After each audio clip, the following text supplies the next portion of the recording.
Gomach ar maidin yn yrra, tíh a wogi plodithe, hana hen le turasori ag an wala bina cailiol, agus misha ag siúl harish, hula has trori ag minu an bhrí atá le sir gura. Is as caithear ghuide in fille agus a gríomhaí pobl Paul Laughlin agus deir se gur óna haithí farsanta ar cholínethe san na hír féin, a Dhoire an Dhoire Gaza an na chnuasach de lán-Ghaeilge. Pobl gan locht, gan hosint.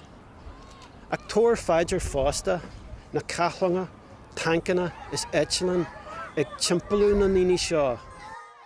Marial ar an cóhiskins atá adran muncher na Héran agus muncher na Palestina. Tá cardas agus gilwaracht ar an muncher Héran agus muncher na Palestine. Agus tá méid géirí idir haciacht agus cóa a léirú don phobal neasa ó hosaí an sléict agus an cinna dhéthú an sin. So, heglad a rá go déan na danta seo ó gura go Gaza agus is bart big déna I ré na scéimhle.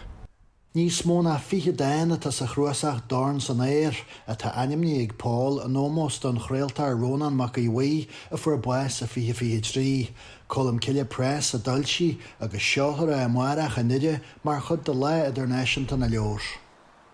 Cogú gan trua, gan trócara, gan deirú. Seo ana siad na corpan, líne iné líne agus a rís is a rís eile tá siad beag bíide.